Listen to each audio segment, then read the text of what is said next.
सध्या शहरामध्ये महानगरपालिकेच्या निवडणुकीचा रणधुमाळी सगळीकडे सुरू आहे आणि उद्या म्हणजे एक दिवस संपला की आपलं मतदानाला सुरुवात होणार आहे. या अनुषंगानं आपल्या काही प्रतिक्रिया आम्हाला पाहिजे आहेत. प्रतिक्रिया हर्षवर्धन केनेकर कोणीच नाही देणारा. प्रतिक्रिया स्वयं जनता ही देईल आणि भाजप हीच जनताची प्रतिक्रिया आहे आणि भाजप आणि भगवामय संभाजीनगर हेच होणार आहे. केंद्रामध्ये नरेंद्र मोदी साहेबांचं काम आहे आणि राज्यामध्ये आपले फडणवीस साहेबांचे काम फार मोठ्या प्रमाणामध्ये आहे. या दोघांच्या कार्याचा आपल्याला या महानगरपालिकेच्या निवडणुकीमध्ये फायदा होईल का? का नाही होणार? का बरं नाही होणार? नक्की होणार. आणि मेन म्हणजे मोदीजींच्या कामांचा आणि देवेंद्रजींच्या कामांचा फायदा व्हाव म्हणूनच ते काम करतात ना. याच्यामध्ये कुठली दुराई नाहीच आहे.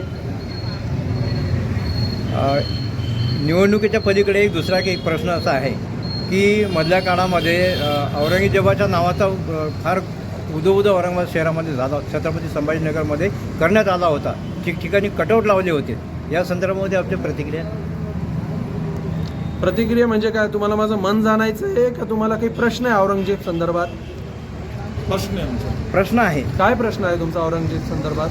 की माझं मन तर एकच आहे, मी औरंगजेबला मानत नाही, मी छत्रपती संभाजी महाराजांना मानतो. प्रतिक्रिया काय पाहिजे तुम्हाला? आता संभाजीनगर घ्यायला पण लोक विरोध करते. कोणी काय म्हणले? आता संभाजीनगर झाला पण कोणी विरोध करते त्याचे नावाचे. झाल्याने झालं छत्रपती संभाजीनगर हे नामकरण झालं तर लोक त्याचा विरोध करत आहे. तर जे लोक त्याचा विरोध करत आहे त्यांना त्यांचा विरोध मुबारक. त्यांचा विरोधनी काही फरक पडणार नाही आहे आणि जे होणार ते होऊनच राहणार आहे. भगवामय शहर होणार आहे. काही लोकांनी मधल्या काळामध्ये छत्रपती संभाजीनगर शहरामध्ये ठिकठिकाणी औरंगजेबाचा उदो करणारे कटआउट लावले होते. या संदर्भामध्ये आपल्या काय भावना आहेत? त्या लोकांना त्यांची मानसिकता मुबारक. जो राजा आपल्या स्वतःच्या पोटच्या मुलीसोबत बलात्कार करतो, हे इतिहास आहे. मी नाही सांगत आहे, हा इतिहास आहे. तशा राजाचं जर ते लोक कटआउट लावत आहे तर ते त्यांचे आदर्श, आमचे नाही आहे तसे. आता रेल्वे स्टेशनवर उर्दूमध्ये संभाजीनगर होता ते हटवला गेला. तो ते SDPI तिची आंदोलन केली. काय वाटतं? उर्दू चांगलं आंदोलन केलं SDPIने. फेल आंदोलन केलं पण ते वाटायचं काय त्यात? गोड वाटतं आम्हाला. मदत इम्तियाज जलील म्हणत होते की आम्ही मतदानाचे जे फॉर्म भरला त्याच्यामध्ये औरंगाबाद लिहिलेलं आहे, छत्रपती संभाजीनगर नाही लिहिलं. होईल ना, बदल होईल ना, हळूहळू होईल ना. त्यांना लवकरात लवकर छत्रपती संभाजीनगर करायचं. आमच्या पण पहिले त्यांना गडबड झालेली आहे, पण ही गडबड चांगली आहे. बरं झालं MIMला एवढी गडबड झाली. छान आहे, चांगली गडबड आहे. मधल्या काळामध्ये गोरक्षणाचा फार महत्त्वाचा विषय समोर आला आहे की अजूनही गोवंश हत्या सर्रासपणे सुरू आहे. याला कसा पायबंद घालता येईल? याचा असाच पायबंद घालता येईल की सरकारनी एक फक्त आम्ही गोरक्षक म्हणून बोलतोय. आम्ही तर सरकार तर आम्हाला यावेळेस इतकी मदत करू लागली. प्रत्येक गोरक्षकाला मदत होती आणि गोरक्षणाचं काम पहिल्यापेक्षा खूप पटीने जास्त एकदम चांगलं चालतं आहे. आता फक्त एकच मदत पाहिजे. सरकारने जे गौ हत्याचे जे कानून आहे, गौ हत्याचं जे कानून बनतंय त्याच्यामध्ये फक्त नॉन बेलेबल हे कानून बनावं. म्हणजे जर कोणी एखादा खाटीक गौमाताची हत्या करतं तर ते जो गुन्हा आहे तो नॉन बेलेबल ऑफेन्स असा म्हणून त्यांनी तो गुन्हा असा बनाव. ही आमची मागणी आहे. म्हणजे ज्यामुळे यांनी हत्या केल्यानंतर हे लगेच बेल घेतात आणि बाहेर येतात. मग काय अर्थ झाला? तर मग हीच आमची मागणी आणि देवेंद्रजी आमची ही मागणी 100% पूर्ण करतील हे आम्हाला विश्वास आहे. गोरक्षक जे आहेत ते स्वतःचा जीव धोक्यात घालून गोवंशाची रक्षण करतात, त्यांच्यावर प्रसंगी हल्लेसुद्धा होतात. तर या संदर्भामध्ये पोलीस प्रशासनाने कोणती भूमिका हे करायला पाहिजे? कसं आहे, कुठेतरी पोलीस प्रशासन कमी पडतं. पण जिथं पोलीस प्रशासन कमी पडतं तिथं आमचे लाडके मुख्यमंत्री देवेंद्रजी म्हणजेच आमचे देवाभाऊ जे आमच्यासाठी देवासारखे इथं आलेले आहेत ते पोलीस प्रशासनावरती योग्य तो दांडा मारतात आणि तिथं त्या पोलीस प्रशासनाला पूर्णता करायला लावतात. आणि आम्हाला जेव्हापासून महाराष्ट्रामध्ये देवेंद्रजींची सरकार आलेली आहे तेव्हापासून आम्ही गोरक्षक आज प्राऊडली म्हणतो की आम्ही खूप चांगल्या पद्धतीने गोरक्षण अजून करू शकतोय. आजपर्यंत जेव्हा काँग्रेसची सरकार होती तुम्हाला गोरक्षक आणि गोरक्षकांना तसा सपोर्ट कधीच दिसत नव्हता, पण जेव्हापासून महाराष्ट्रामध्ये भाजपची सरकार आलेली आहे आम्ही उघडपणे गोरक्षणाचं काम करू शकतोय. ही आमची ताकद आहे या सरकारची. शहरामधले हिंदू मंदिराच्या संदर्भामध्ये म्हणजे जीर्णोद्धार करण्याच्या यानं किंवा त्याचं हे करण्यासाठी शासनाने काही पावलं उचलली आहेत का? उचललेली आहे, नक्कीच उचललेली आहे. सावे साहेबांनी इतके मंदिरं जोपासण्याचं काम केलं. आम्ही स्वतः करतोय, विश्व हिंदू परिषद उघडपणे करतोय, संघ करतोय, सगळेजण आम्ही करतोय. आणि मंदिर म्हणजे आमचं ऊर्जा स्रोत आहे, ऊर्जा केंद्रबिंदू आहे, ते तर आम्ही करतोय. पण सरकार किती करलं? माझा प्रश्न आहे जनता कधी करेल? ज्यावेळेस जनता ही कमान हातात घेईल त्यावेळेस हिंदू मंदिरं तर जपल्या जातीलच, हिंदू राष्ट्र पण जपल्या जाईल. हर्षवर्धन भाऊ एक तरुण तडफदार युवा नेते म्हणून शहरामध्ये उदयाला येत आहेत.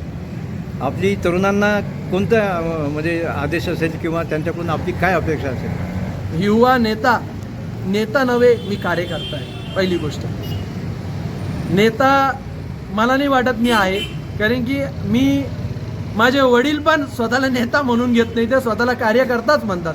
तर मी कसं काय स्वतःला नेता म्हणावं? सगळ्यात मोठी गोष्ट, आमचे पत्रकार बांधव मला नेता म्हणू लागले, पण मी नेता नाही. राहिली गोष्ट तरुणांना मार्गदर्शन करण्याची, तर मी स्वतः आत्ता मार्गदर्शन घेऊ लागलो माझ्या वडिलांकडनं, संघाकडनं, देवेंद्रजीच्या चरित्राकडनं आणि सगळ्यात मोठी गोष्ट या सनातन संस्कृतीकडनं.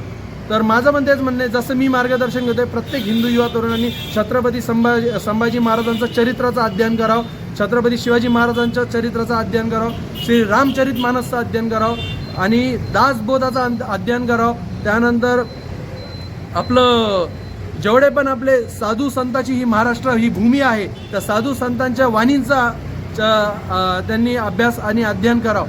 बस हेच मार्गदर्शन आहे, बाकी दुसरं कुठलं मार्गदर्शन नाही. जो भगवा ध्वज, जो हा भगवा रंग, जो स्वयं सूर्यनारायणाचा रंग आहे, जो स्वयं अग्निनारायणाचा रंग आहे, जो स्वयं अग्निदेवताचा रंग आहे, जो नारायणाचा अवतार आहे, त्या भगव्याचा मान आणि गरिमा ठेवण्याचं बस हिंदू युवकांनी काम करावं.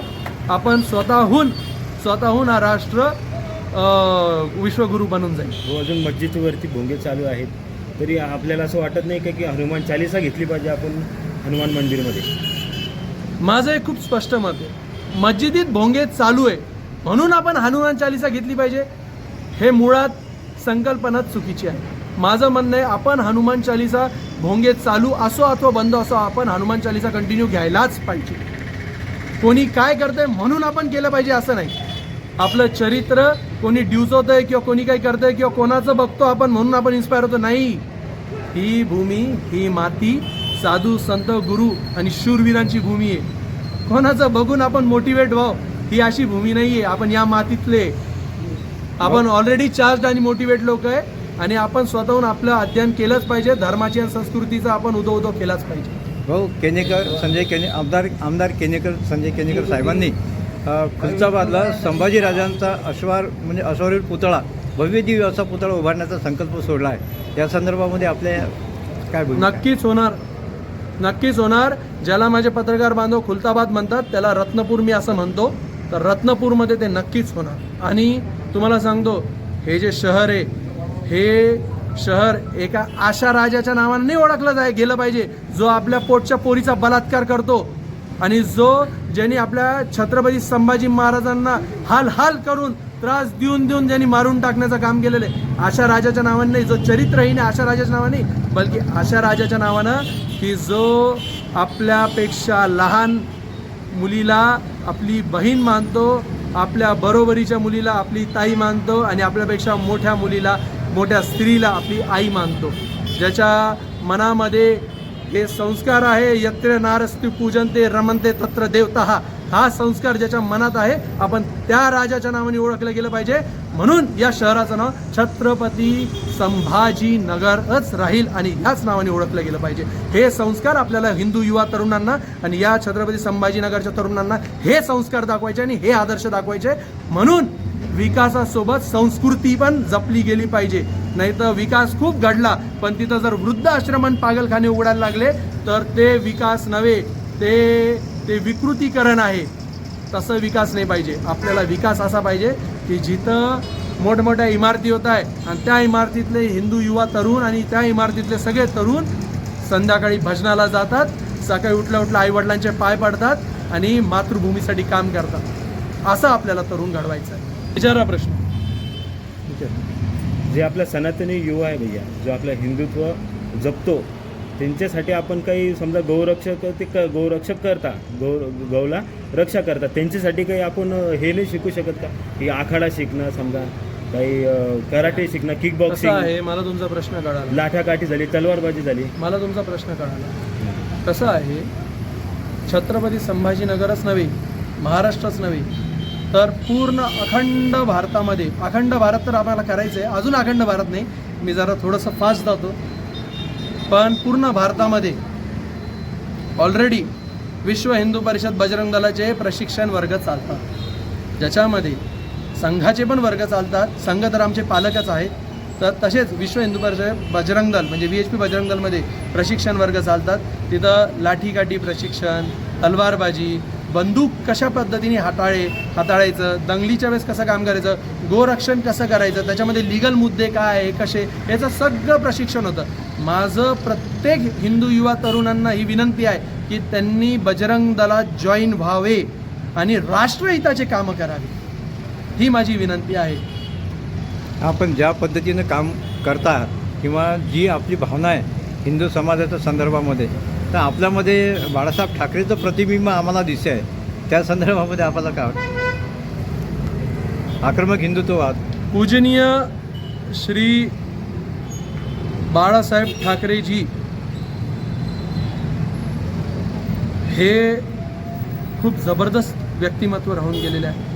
त्यांच्याकडनं आम्ही स्वतः प्रेरणा घेतलेली आहे आणि त्यांचे जे आदर्श आणि प्रेरणा स्रोत होते छत्रपती शिवाजी महाराज, त्यांचंही म्हणणं तेच होतं बाळासाहेबांचं की प्रत्येक युवा तरुणांनी छत्रपती शिवाजी महाराजांचं चरित्राचं अध्ययन केलं पाहिजे. बस तेच चालू, तेच करणं, तेच आम्ही करत राहणार. पहिली होती की समजा कोणती मुस्लिम कॉलनी असली त्याच्या बाहेर आय लव्ह मोहम्मद असं काहीतरी लिहिलेलं बॅनर असे दिसत होते सगळीकडे. त्याचं काय, त्याच्याबद्दल काय बोलणार तुम्ही? काय नाही सर, त्यांना हे बघा, त्यांच्या धर्माचे गुरु आहेत, ते त्यांच्या धर्माच्या गुरुचा आदर करतात, ते त्यांच्या धर्माच्या गुरुवर प्रेम करतात, चांगली गोष्ट आहे, आम्हाला काही अडचण नाही त्याच्याशी. आणि सनातन संस्कृती ही कोणाचा अपमान करणे शिकवतच नाही. सनातन संस्कृती नेहमी सगळ्यांना सोबत घेऊन चालण्याचं प्रयत्न करते आणि तेच करत राहणार. हे हिंदू संस्कृती आहे जिथं अनेक शरणार्थी आले आणि त्यांना स्थान भेटलेलं आहे. आणि त्याचप्रमाणे आम्ही आमचा वाद कुठल्या जाती, पंथ, प्रांत, मजहब, रिलिजन, राज्य, राष्ट्र सोबत नाही आहे. आमचा वाद फक्त आमच्या अस्तित्वाच्या विरोधात असणारे जे विचारधारा आहे फक्त त्याच्यासोबत आहे. हो, मी मग भले तो हिंदू का असो नाही, आमच्या विरोधात विचार करणारा आमचा वाद त्या हिंदू सोबत सुद्धा आहे. मग मधात रील्सवरती चालू होतं की भारत माता की जय म्हणताना काही लोकांचे हात वरती येत नाही, तर त्याच्याबद्दल काय बोलणार तुम्ही? कसं आहे, ज्याचे त्याचे संस्कार आहे. जो तो आपले संस्कार घेऊन चालतो, जो ज्या मातीमध्ये राहतो, ज्या मातीमध्ये मोठा होतो, जो ज्या मातीचं खातो, जर त्याची जय नाही म्हणू शकत, त्या मातीला आपली माई म्हणून त्याचं जय नाही म्हणू शकत, तर ते तसे विचार त्याला लख लागो. आम्ही तर या मातीसाठी जगतोय आणि आम्ही या मातीसाठी मरणार पण आहे आणि या मातीसाठी मारणार सुद्धा आहे. हे आमचे स्पष्ट मत आहे.